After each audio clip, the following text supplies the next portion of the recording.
Hey guys, it's Wednesday morning. It's a great time for Reese's Puffs, and it's a better time for Come On Ref. Hey man, I got my friends in the house again. I'm Chad. You know me. I've got Ben, Jackson, and Jameson, and we got a really good show for you guys. And we're gonna get into some football. We got it's football season, man. I mean, let's just honestly get right into it because we're gonna talk about college football and all the crazy stuff going on with, you know, I don't know, conference realignments and people getting into conferences halfway across the country. And we've got a soccer update in a little bit, kicking it with Benny, as always. But we're going to start off in the NFL because, man, training camp is underway. Like, it's football season. Like, to me, I know the regular season hasn't started yet, but once training camp's official and people start, getting out there and getting on the field, putting pads on, man, it's football season. Are you guys excited at all, man? I mean, does it feel different this year? I mean, most of us, well, not most of us, but half of us are Browns fans and half of us are not very intelligent. It's okay. I'm kidding. But are you guys excited about this season? I mean, for like Browns, Steelers, whatever, it's football in general. I am. I feel like this year there's a ton of parity. I mean, just right off the rip, we got Sean Payton taking shots at Hackett, and we got the trash talking going for the dramatics. But did anybody hear Hackett's response that Payton broke a code? Some type of coaching NFL code. My thing is, man, what code? Just win. Just win. Because guess what? As an NFL coach, if you don't win, you're subject to what? Criticism. So I like how this season. Employment, by the way, too. Well, no, I'm just saying I'm all about the trash talk this year. Yeah. I saw some injuries that I was found concerning. The Joe Burrow and Jalen Ramsey. Yeah, we'll definitely get into that. Yeah, we'll definitely get into that in a minute. And another thing I want to get into, and we'll hold off for that in a minute. But another thing, man, we got owners taking shots at players too, man. And we'll bring that up in a little bit down the line too. But like you said, man, injuries, and we might as well just get right. I mean, the story of training camp is injuries, man. I mean, people are getting hurt left and right. I tried to make a list, and we can bring the graphic up. I tried to make a list of just the notable guys that are out right now. I had to color code it. And I mean, look at, just so you could read it. I mean, there's so much there. I'm like, I got to put team colors in here, man. I mean, look at the names on this list. And that's just all I could People are going to be mad, dude. People are going to be mad. You didn't bring back Blue Man. What are you doing? I know. Well, I don't want to get into every individual injury. And I wasn't sure. The guy named Moore, I didn't know what his injury even was. So I didn't know. I know he's out for a while, though. But yeah, I mean, Joe Burrow, calf. I'm sorry, Jackson, go ahead. I was just going to say there were some injuries fighting. There were some injuries that took place because there were some fights that took place during training camp. Hey. I know the Browns had one with Tyrone Wheatley Jr. He got hurt in a skirmish. And I know Travis Kelce busted 2 teammates in the head. No doubt. Don't get me wrong. I'm glad these guys are spirited and ready to go. But maybe save that for when you're, you got a jersey of a different color across the line. I don't know. Yeah. I think it's high emotion. It's hot. You're competing. And I think if you're Travis Kelce, you know what it's really about? You're a rookie. You're not going to shoot. Because it was basically like, I guess he scored a touchdown. Kid tried to rip the ball from him. Which, okay, I get it. Kid's excited. But you don't need to punch the guy. You know what I mean? You can say something. Right. You can talk shit all day. Well, I definitely think that's maybe a meeting after practice kind of thing, man. Like in the in the locker room, like take the rookie aside and say, "Hey, man, that's not really how we do it around here." You know what I mean? Like you can have those, but like you said, it's hot. People are competing. I mean, I don't know what Kelsey's competing for. He's clearly got a spot on the team, but it's hot, man. Tempers flare when it's hot and you're dehydrated and you're hungry out there and you're tired and you just want to go home and somebody does something like that. I get it. It gets to you a little bit, but. Yeah, we got to save that for when we're, like I said, when you got a jersey of a different color across the way, man. But yeah, Burrow with the calf. How long is Burrow out? Did you guys? I don't know the exact. Several weeks. Several weeks. Yeah, that's all we've been told was several weeks. So, which translates to zero knowledge of a numeric. Yeah, usually several weeks implies to me at least 6 to 8, right? Like, I'd guess like 5 to 6. Okay, that's fair. That's fair. I feel like 3 to 4 is a few, Mm-hmm. Yeah. I'm thinking he won't be ready. I have a feeling he will be ready because last year he had that appendix and he wasn't supposed to play week 1 and he played week 1. Yeah, he didn't play well, but Um, I think an appendix, is a little different from a calf injury, especially for a quarterback. I mean, you're going to be asking Burrow to plant and go and move and cut, and I don't know with that calf being the way I get that, but I'm saying he wasn't supposed to play week 1 last year too, and he played. Yeah. So I mean, if he's good enough to, I'll put it this way: if he's good enough to play, he's going to play. Yeah. At the same time, I think if you're the Bengals, if you can save him until week 4, I think you do that. Yeah. If you feel like you can get out of there 1-2, 2-1, whatever, I think you save him. But that's me. Yeah. I don't know. We'll have to wait and see. Yeah. We talked about all the injuries. The Colts running back Zach Moss broke his arm. Okay. And obviously, the Colts have some depth issues at running back anyway, and it didn't help. Let me ask you guys this. I want to ask you a question. And this is a serious question. It's not even a joke. Will the Colts ever really be able to sign an impact running back again while Jim Irsay is the owner? No. Can I answer? Can I mention that first? I agree with everyone on the panel with the no, but I'm looking at the Jonathan Taylor situation. Mm-hmm. Jonathan Taylor has been one of the best running backs the Colts have had in years. And look how Irsay not only treats him, look how he talks about him to the media, to the public. Publicly. Now, and just for reference, let's put the tweet up while Jackson talks. Just put the tweet up so people can read it. Go ahead, Jackson. One thing people have to understand, there's an injury involved that the Colts are saying took place, and it's non-football related. And they're saying that Taylor said he hurt his back. His back was bothering him. Now Taylor's saying, no, I didn't say that. So there's a chance this kid won't get not just a new contract. He won't even get the salary he's actually owed currently. I don't think if you're a running back, Indianapolis is definitely the team to stay away from. Yeah. I mean, and this is not the first time Jim Irsay has been a little, questionable on Twitter. We don't need to get into some of the things he's tweeted out, but maybe change his password and don't tell him the new one. I'm not sure what to do about it. Listen, he was going to make the comments publicly either way. I'm sure he was going to say it to the media. It was going to get out somewhere or another. And I shouldn't say Twitter. I guess I should say the app formerly known as Twitter, X. I don't know. How are we referring to it? X, Twitter? Yeah. It's still Twitter. It's craziness. It's anyway, it's the same app. They just changed the name. Yeah. Well, it doesn't matter. But yeah, I just don't think what possesses a person to say things like this? I mean, what? Like I said, we don't need to get into the past transgressions, whatever, of Irsay and Twitter and the things he's tweeted out. But, I mean, this is the owner of a professional football team. He doesn't have people in his corner telling him, hey, maybe back off on this tweet a little bit. Maybe this subject is taboo. Don't do that. Is there no one advising him? We're not even sure Irsay was sober when he said that. I mean, the guy has a slight little drinking thing, and it's who knows? I just know every time it comes to defending the players and it comes to having those players back, he's one of the owners that fails to make that list every time. And I just find it critical that with the running back situation, because Jonathan Taylor, he's the truth. He's not. Why are you arguing with his agent in the comment section? I mean, that's acceptable. No, it's not acceptable. That's you expect that from fans. Not your owner, right? Not a high level executive, not a coach, not a player, maybe a player. They get emotional. I get it. It's their high emotions, whatever. But yeah, I mean, don't you think as the owner of a professional football team, you have to be a little more professional than this? I think. Agreed. Maybe he's just bitter. He could still be bitter from the Trent Richardson deal. Honestly, trading a first-round pick away for a running back, getting Trent Richardson back. I mean, maybe that's the reason for it. But this all started with Peyton Manning back in the day. If you remember with a neck injury, I mean, Irsay tweeted out a really aggressive, kind of a thing like, Peyton Manning has not passed a physical, blah, blah, blah. And it was like, I don't remember the exact wording of it, but I remember I read it at the time and I was like, okay.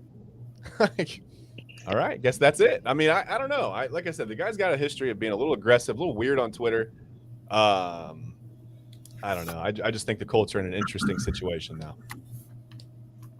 Yeah. Oh, I just want to say one thing too. Talking about Zach Moss breaking his arm and, Jonathan Taylor not reporting to training camp. I said this yesterday off show, but I'll say it again. The Colts right now on their roster only have one guy that does over 100 carries in the NFL, and that's Gardner Minshew, their backup quarterback. Yeah. Maybe they're a team that puts in a call to Ezekiel Elliott, when his suspension's over. I don't know. I mean, if he's got anything left in the tank, that could be a possible destination. I know there's been some flirtation with the Patriots a little bit, and I mean, even Jerry Jones has not ruled out a reunion. So I don't know. I don't know where Elliott ends up. I would say Dalvin. I would say Dalvin Cook, but obviously, if they're not going to trade Jonathan Taylor, why would they go after Dalvin Cook? Yeah, and I only said Elliott because he seems to be limited on options. I agree. Yeah, it's not a perfect match, but I mean, a guy without a home and an owner without, any running back desiring to come there. Maybe that's how they, are forced to meet up a little bit. But I don't know. We'll see. I just want to kind of move on from that a little bit. I mean, go ahead, Jackson. No, I was just going to say, I think Dalvin Cook wants to be a Jet. You think he wants to be a Jet? I mean, the rumors for a while were he was all over the place. The Broncos were rumored a little bit. Yeah. Pretty much the whole NFC East. Yeah. And most of the AFC. That's where he's from. He's a Miami guy. He played high school there in Florida State. But it seems like the Jets, he hung out, practiced. We didn't practice, but he hung out at practice and got to stand on the field with the owners and coaches. I wonder if that was his first time on an NFL field. And I saw he tweeted out the picture of him in Miami Stadium too over the summer, and it's still summer, but earlier on in the summer I saw he tweeted out a picture of him, and I thought okay, that's a precursor, he's going to be a Dolphin here in 2 days or whatever, and it just hasn't happened. I don't know. I'm not sure. Jameson, do you have any thoughts on this whole running back Jim Irsay, Colts, free agent, just any in general on the running back situation in the NFL? Well, I feel like this probably, if this makes sense, is probably the most important year of the running back ever in the history of football, because what we have had over the last year, we have had very talented running backs, right? Top of the elite of the elite, right? Some of these guys are reasons that their teams are scoring, let's be honest. And we've had them basically say, well, I'm valuable. Pay me like I'm valuable. Don't treat me like an antique. Treat me like memorabilia, And I think they realize that, because you got some receiver threes out here, hell, even receiver fours, that are making more money than some of the top running backs in the league. I mean, the last running back to get an extension, a multi-year extension of over $10 million or more, was Nick Chubb, and that was all the way back in 2020. Right. And I don't know. I mean, there's just, I guess you could look at it in two ways. Nick Chubb doesn't say much, so he got his payday and he didn't complain. But you could also look at it are the Browns one of the teams that realized the true value of the running back position? But I don't know. I think this year you're going to see a lot of running backs go over 250, 300 carries. I think you're going to see a lot of them touching the ball. It's going to be good to see, though, because that only sets up an amazing trade deadline and a free agent market next year. So it'll be fun to see. I just want to touch on running backs being the impact a running back can have. Let's just take a look at the 49ers. The year they made it to the Super Bowl, what did they do well? They ran the ball excellently well. What did they do last year? Until the Eagles game, ran the ball extremely well. So clearly they can win running the ball. So, I'm not saying other teams can't, but in just today's NFL, it's all about passing, that high explosive energy, exciting offense, and not sitting there pounding the rock and getting 2 or 3 yards of carry. Yeah. And two things about that. I think the thought is, in general, just from maybe ownership standpoint, the running back position has always been the one that we kind of think of as the easiest to step into right away, right? You don't really need a whole lot of, whatever. And I think a lot of owners just think, hey, we can plug in anybody back there. We can plug in anybody, get them 25, 30 carries. They'll get us 100 yards, whatever, 85, 90 yards a game. That's 1,200 yards a season, 1,300 yards, whatever it is. That's good production. We don't have to pay, the Nick Chubbs and the Derrick Henrys and the Josh, whoever else in the world. We don't have to pay those guys to do that. And I do think the other thing that I was going to say, Jameson, I think it's very ironic that, Nick Chubb is the last running back that we're looking at here to get a, multi-year extension. for any significant amount of money. And, you said the Browns seem to, understand the value, but they underutilize them. At the same time, they pay him. Agreed. But at the same time, they don't use him the way that I was going to say. And you also signed a quarterback for – oh, go ahead, Jackson. Sorry, go ahead. I was just saying Nick Chubb, arguably, he never gets used when they should use him the way they should use him. Right. But you say that they respect him and they know his value and they take care of him. I think when you have the best running back in the league, it just comes natural. Like, there's no running back, in my opinion, better than Nick Chubb. So it makes it so much easier to just throw the money at this guy. But in the meanwhile, give him the ball. Yeah. I mean, he did have over 300 carries last year, so. But it just feels like they're carries at the wrong time. He touches the ball. Trust me. I want to say this, though. I know. Yeah. It's for me. It's the third and, wait, Ben. For me, it's the 3rd and 1, and then running like a 7-step drop, 40-yard fly. Like, what do we like? Stop throwing downfield in November. Just run the football, man. Like Nick Chubb is always 3rd and 1 in my book. Yeah. Anything outside of that, you're not trying to win. And here's the thing. If I was if the Browns really extremely valued Nick Chubb, why would they go out and sign Sean Watson for $250 million? Because we haven't had an MVP level quarterback since 1980, Brian Sight. That's why. But you don't need a great quarterback to make the Super Bowl. The 49ers proved us wrong. Am I wrong? 49ers, Ben, you got to look at it. The 49ers, of the last 2 Super Bowls they went to, I believe they only had a top 5 defense in the league. No big deal. Only a top. I'm not saying you need it. Okay. Yeah, you're proving my point right. You don't need a good quarterback to make it to the Super Bowl. But when you don't have the other pieces around you, you rather fill in the quarterback first. Because look at it like this, right? They went to the Super Bowl. Their middle linebackers, Fred Warner. Our middle linebackers, Anthony Walker, coming off an injury, right? So when you compare the other positions, that's why you get that level of QB. And plus, sooner or later, especially within 5 years, every quarterback's going to be making over $30 million a year that starts. So I agree with that. That this contract is going to look minuscule by the end of it. It's only big to us right now. Yeah. It's going to change over time. Right. It always does. I mean, that's the nature. I agree, but I'm just saying that if the Browns really – No, I get what you're saying. I mean, I don't think you pay a quarterback $250 million to turn around and hand the ball off 30 to 40 times a game. That's just that's I understand that. I understand. That's what's going to get you to the promised land, though. Well, but listen, that's the thing, though. You didn't pay. It might get you to the promised land, but you didn't pay Deshaun Watson $250 million to sit there and turn into Jimmy Garoppolo and hand the ball off 40 times a game. Yeah, that is true. And now I think you can see the pain of being an offensive play caller when you've got all these guys, you've got all this talent on paper. Where do you go with the ball? You got all these options on offense now. There's no reason that the run can't set up the pass. The pass can't set up the run. The RPO. You got weapons. Yeah. You don't need to rely on any one guy.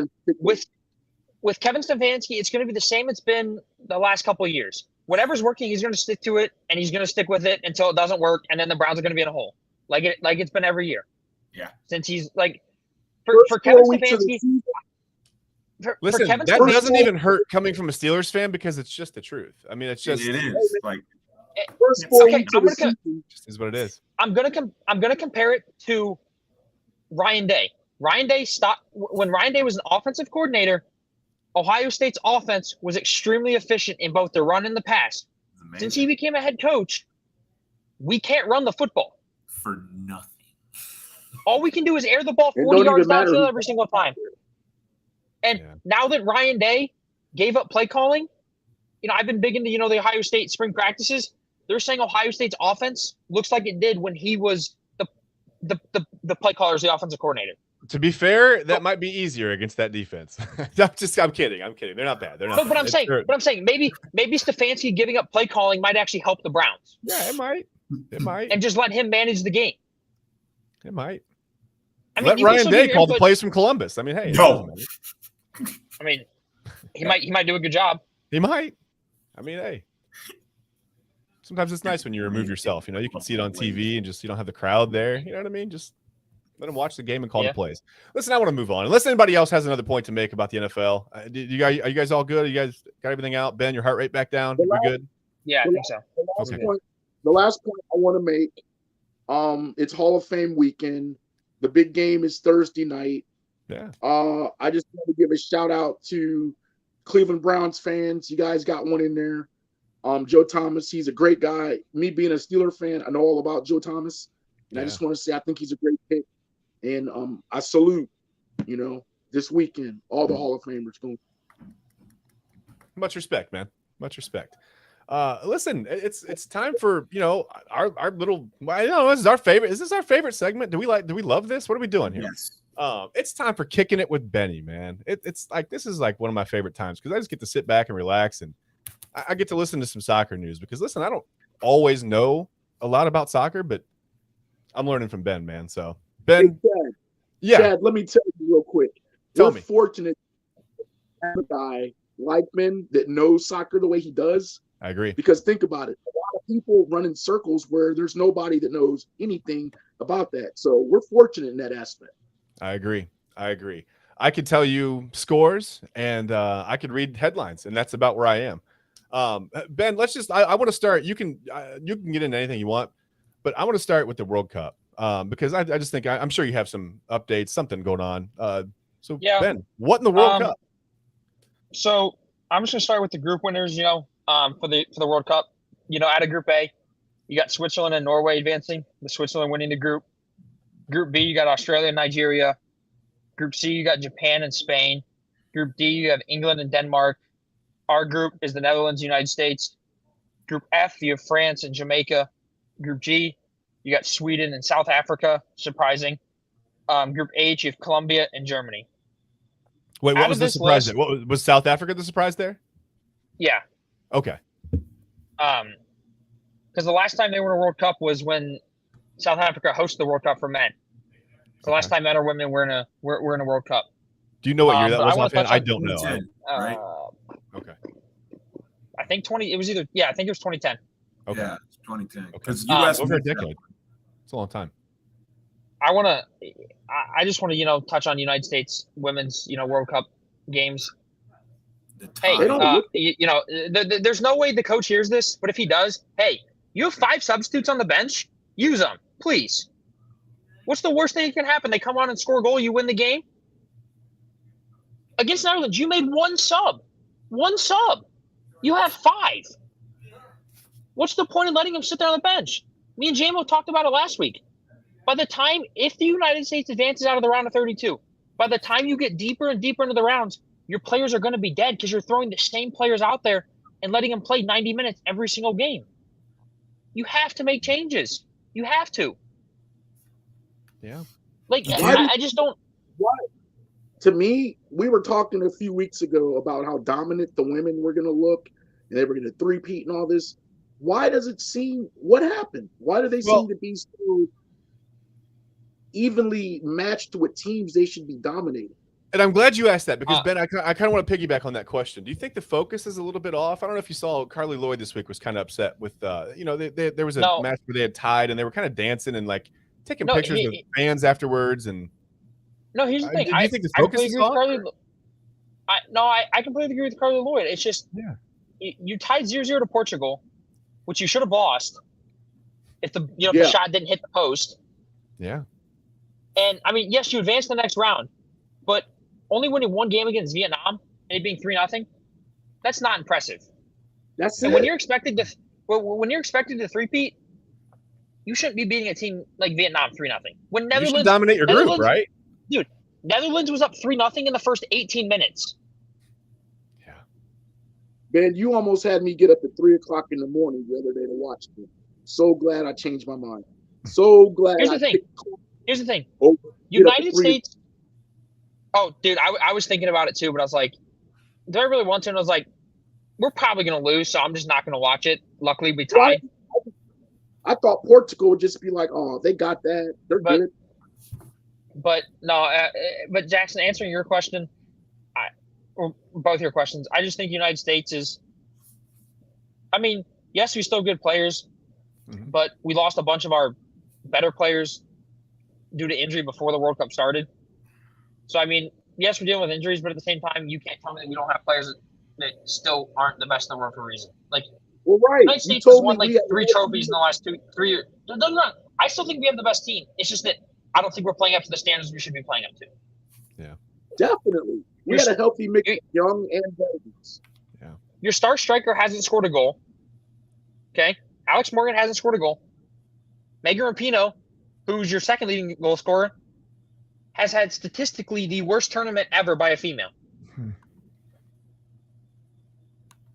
Your 2 goal scorers in Sophie Smith and Lindsey Horan have both not been good at all. Yeah. So, I mean, at what point does do we look in changing coaches? Because at some point it's got to revolve back to him. Let me ask you this: if USA does not win the World Cup, where does this go from here for the team itself? Are they going to blow this thing up? Fire the coach, like you mentioned? What do you think is the future for USA women's soccer if they fail to get the cup?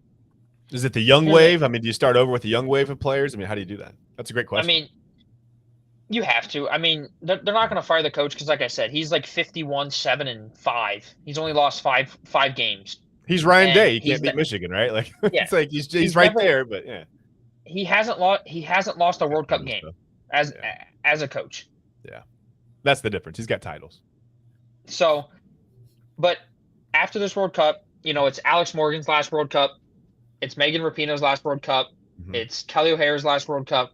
So all the old ones, they're finally, like hoorah, they're starting to hang it up. So it's going to be that next wave of young talent. It just depends on how good they're going to be at such a young age. So I still think we'll be good, but I don't think we win a World Cup at the next Women's World Cup with all this young talent. Yeah. Do you think using the word old there, young fella. So I still think we can. I still think we can win it this year, but I don't think it's going to be like it was in the past where we're winning 6, 7, 8 nothing in the World Cup final. But that's just me. What are you going to say, Jalen? Outside of USA, who's the team to watch in the World Cup? Outside of USA? I'm saying if USA is the team to beat, who's the best team in the field? Who would USA match up with? Well, if I had to pick, it'd probably be England, Japan, Netherlands. Ben's probably Australia. Yeah, I didn't realize he's a ventriloquist. That's amazing. But yeah, other than that, yeah, probably those 4 teams. England went 3-0 in their division. Impressive. Japan went 3-0. Netherlands went 2-1. They're only draw being to us. Sweden went 3-0. So I mean, you got a lot of teams that went 3-0. So I think that those are the teams that France went 2-1. So I mean, they got, like I said, all the powerhouses that are powerhouses in men's are usually powerhouses in women. So you got your England, your France's, teams like that. Your Germany's. The soccer spots, man. Yeah. Yeah, it's just the spots that are dominant in boys are going to be dominant in girls usually.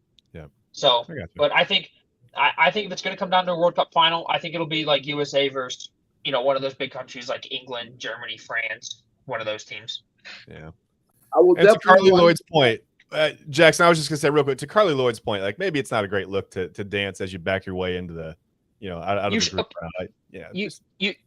You shouldn't be happy advancing in a group that you were expected to win outright with 2 draws.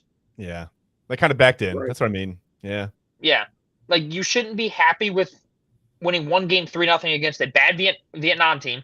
Yeah. And having 2 draws. You should not be happy about that. No, I agree. Hey, Jameson, you were going to say something a minute ago. Did your point get made or did you still have something to say? Well, one of them was just asking what the rest of the field looks like compared to Team USA. But another question I had was basically for the future of women's U.S. soccer. So much like the men's side, there seems to be a little bit of a coaching struggle, at least this year. That seems comparable. The one thing that doesn't seem comparable is that the men's team has been able to go out and find prospects and develop them into these promising players to a point where they're getting coverage on like ESPN or whichever pro league they play in, whether they play in Premier League or La League or Spanish League. But does the women's team have a like a Pulisic or like a Weah or a Gio Reyna like on the rise that could at least give some hope? That's a good question. I mean, not that I've heard of, but we have Sophie Smith, who's incredible. We have the big one that really hurt us. And how old has she been? How old has Sophie Smith been? Sophie Smith, I think she's 24. Okay. So we have Mallory Pugh as well, who tore her ACL 2 months before the World Cup. Yeah. So she's our best player by far, and it's not even close. And I think she's like 23 as well. Okay. She's 22. So Mallory Pugh's 22. Sophie Smith's 24. Okay. So you got a lot of young and up and coming talent that, like I said, is still good, but I don't think they're good enough to win a World Cup at the next World Cup. I think give them another World Cup and then we'll you don't think give them a few years and they'll develop a little bit, or I mean I would say, well, like Jameson said, there seems to be like this development, it's like a kind of a roadblock to development. It doesn't really happen as quickly as you'd like to see it. Maybe. Here's the thing with the women's team, they develop quicker than the men's. A lot of them debut at 17, 18 years old. Okay. And then they hit their ceiling at like 26, 27, and then they kind of just flatline and they're kind of there. Yeah. But whereas with the men, like you have Pulisic, who was 17, playing for the national team, and then all he did was get better, and he's just continuing to get better. So I think for the women, they got to start developing girls to the point where, like, when they're past that 24, 25 range, they continue to get better instead of just flatlining. Okay. Like, yeah. I mean, obviously there's a few occasions like Alex Morgan, your Megan Rapinoe, stuff like that, but they don't really have somebody else that has really proven that wrong. So. Yeah. Okay, that's fair. So overall, future of U.S. women's soccer, good, fair, poor. What are we looking at, Ben? I would say like kind of middle of the pack. Okay. Like could be good, could be bad. Don't know yet. We'll have to wait and see once all these players retire. Once the World Cup's over, see what they do with the coach.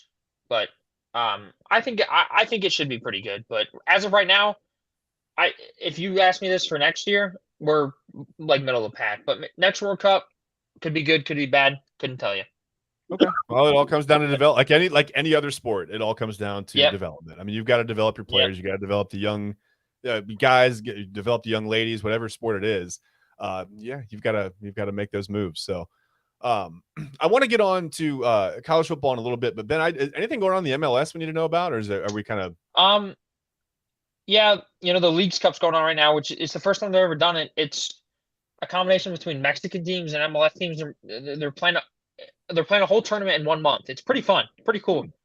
And obviously, Messi made his debut in this tournament, and views are skyrocketing. Not even when he's playing, but just other teams in general. Yeah. And there's both Ohio teams, Columbus and Cincinnati, are both in the knockout round. So we got two Ohio teams still alive.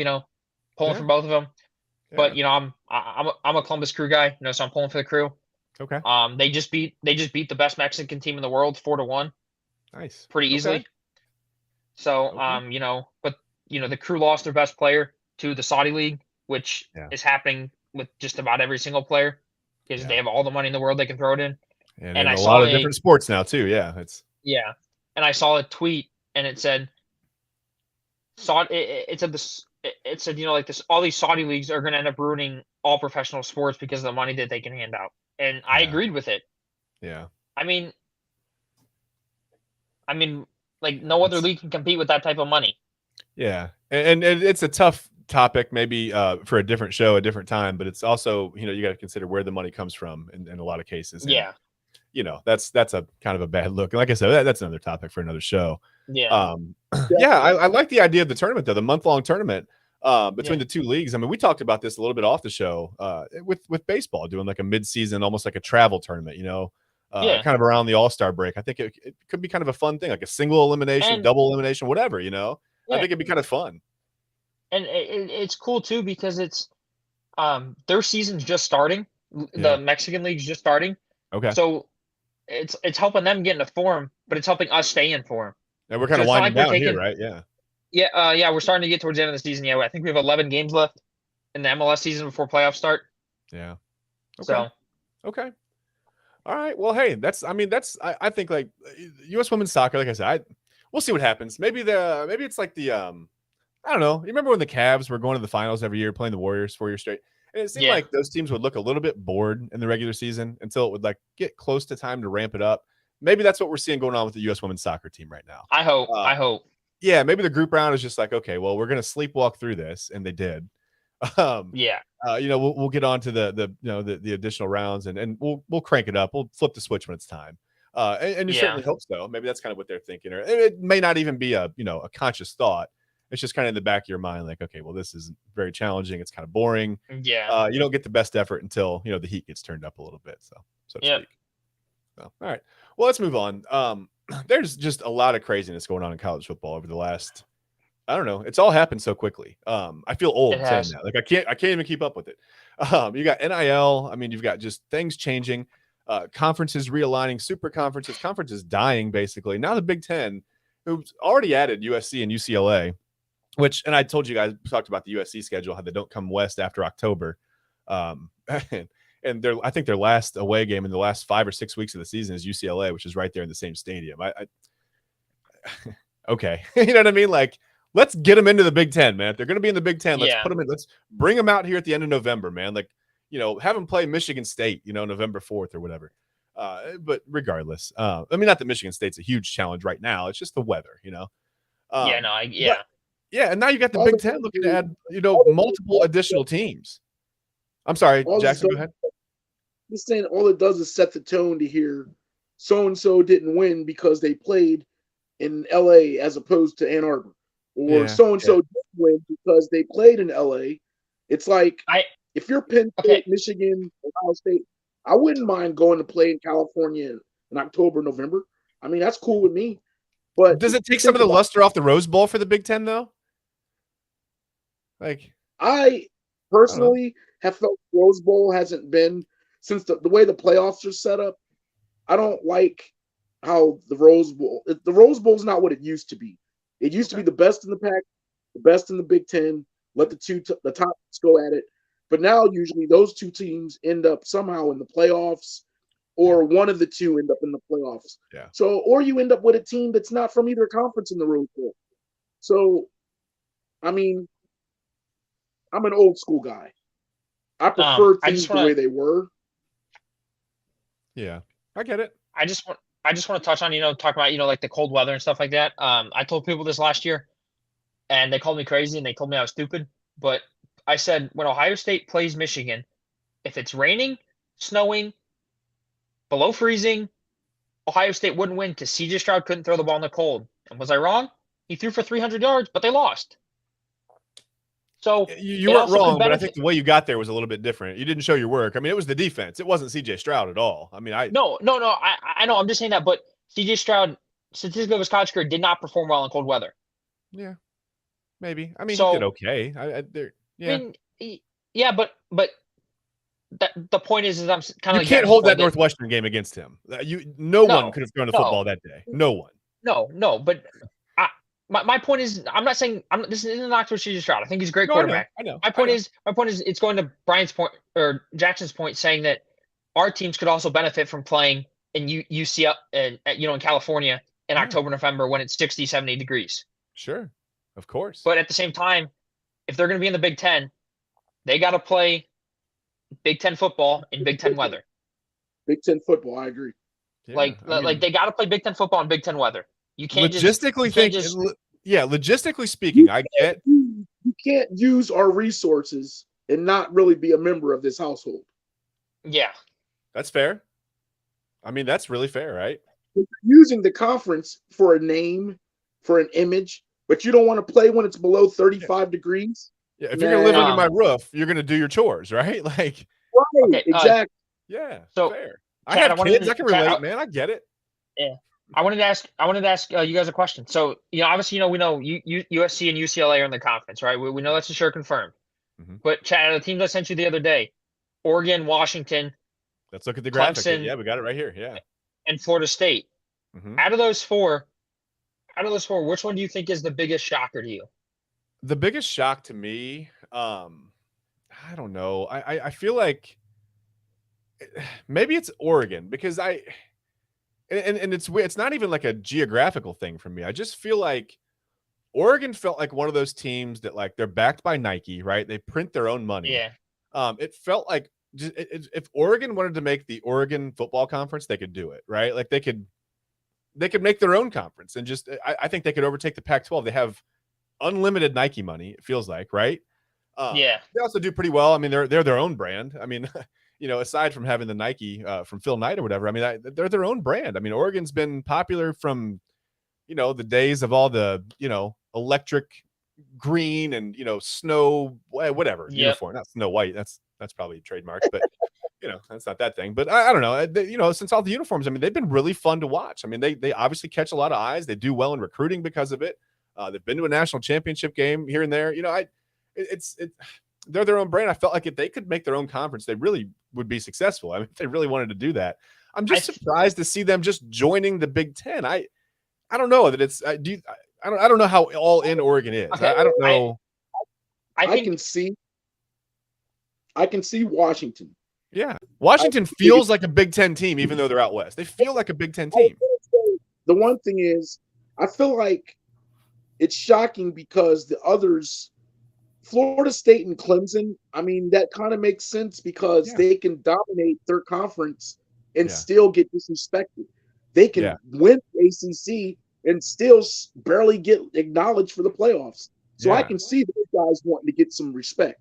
Yeah. And Oregon, I feel like it's almost like Washington, but it's not the same. I feel like Oregon win. Oregon's proven to win on their own. Washington, I think they're looking that they probably feel like they could compete better. But here's my thing. Like when I look at these names, when I look at Clemson, Florida State, and Washington, it's like, I don't know how to do it. It feels like old money, right? And Oregon's like new money. You know what I mean? Like Clemson, Florida State, Washington, they're established. They feel like old school Big Ten. Like it almost feels like Oregon is not on the way down, but they just feel like they have this roller coaster ride where it felt like they could have been absorbed into the Mountain West almost instead of being a part of the Big Ten. Yeah. You know what I mean? Or maybe even the Big 12. I don't know. But for a lot of these teams, it's about respect. And if you play in these conferences, it's like playing in the SEC. You can be a Vanderbilt, but because it's SEC, it looks a certain way. It feels a certain way. Right. And people love that Vanderbilt would go 11-1 in the Big Ten, by the way. If they were in the Big Ten, they'd go 11-1 and get to the playoffs. I love that. That's a stupid argument, by the way. To me, I think the shocker to me is Clemson because they dominated the ACC every year and they still got into the playoffs. Yeah. So I think moving, but I think like Jackson said, but I think moving conferences is more of a respect because other than Clemson in the ACC, there's no real other team that's made the college football playoff. Well, and I think it's also about getting some tougher competition into the conferences. And on that note, I agree. Yeah. In that vein, hold on, Jackson. In that vein, I just want to show the additional teams that the Big Ten has been rumored to be. Yeah, I mean, there's a lot of just rumors that they might not be done. They might bring the 85 Bears in. Did you guys hear about this? The Polk High School Panthers. Remember Al Bundy, 4 touchdowns in one game. They've got tradition. The Urbania Little Giants. They might be the Mean Machine from The Longest Yard, both movies, and the Miami Sharks from Any Given Sunday.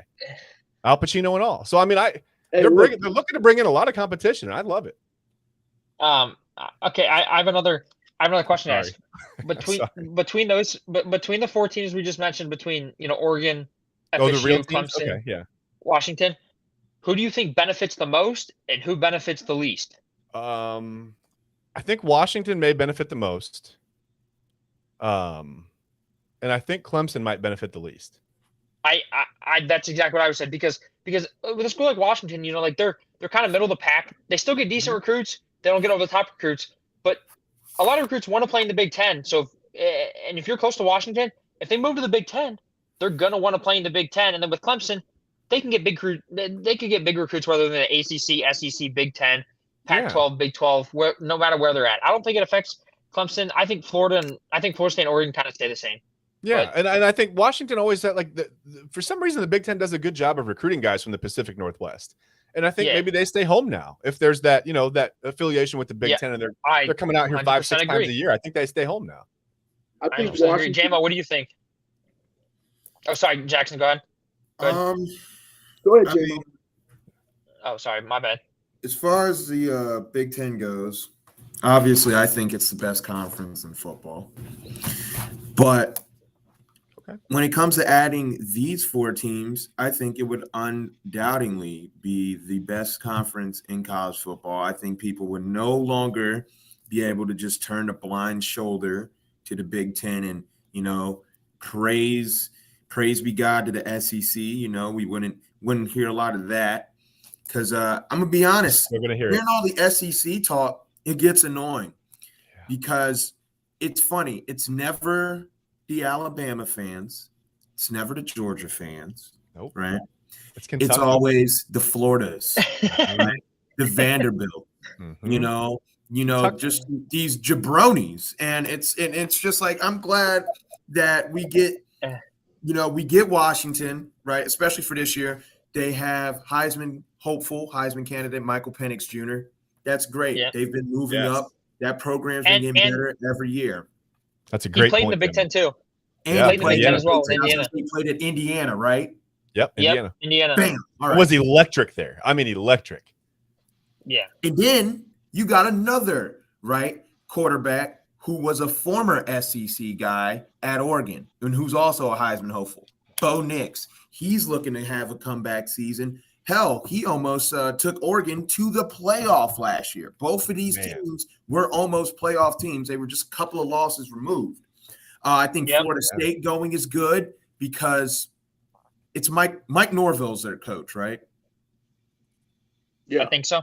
Yeah, I believe so. Yeah. So Mike Norvell, he's gotten that because he took the program from Willie Taggart, however you say it. He's revitalized Florida State. He's made. Well, it's been a long time since Jimbo Fisher's been there. It doesn't seem like it, but wow, it's weird. It's weird. I know. It's been a minute. It's crazy. It's been a minute. But Florida State, they've been revitalized. I mean, they're the best. They're the best out of the 3 in Florida. Florida sucks. The U sucks. It should be the S because they suck. And then for Clemson, you obviously have God's strongest head coach, Dabo Swinney. And, I think he's going to bring a just different type of feel to the Big Ten in terms of marketing, the press conferences, because he brings a whole type of aura. It's hard to hate Dabo Swinney, right? Yeah. I don't know.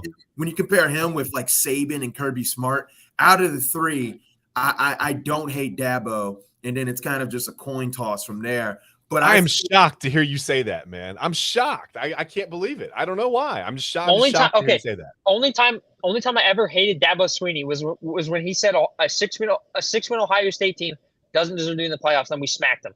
It's the only time I ever hated him. That was stupid. I mean, Clemson was always my second favorite team growing up, going back to Taj Boyd and Sammy Watkins. Okay. So, all right. That's understandable. That's why I like Clemson, but that's fair. It'll be a great move for the Big Ten if they do this. And it definitely will be better than the SEC adding the jokes of the 20th century, the Texas Longhorns, all right? They haven't been relevant since Vince Young. But they're always ranked like number 4 in the preseason. Oh, yeah. Come on, J-Mo. That's where they always finish out of the top 25 with a bowl loss. And then Oklahoma's been nothing. They've been nothing since they lost Caleb Williams. Exactly. Jackson, what are your thoughts? I think first, I agree with J-Mo as far as Oklahoma and Texas. They're about to really rack up the L's in the SEC.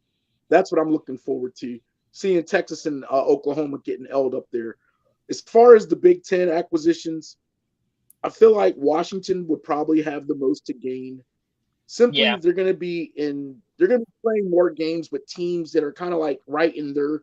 I actually see Washington winning a Big Ten championship. If that, there's a reality where that exists, Mm-hmm. And as far as teams that don't benefit, I'm gonna have to say it's gonna be a Clemson. To me, I feel like Clemson's safer.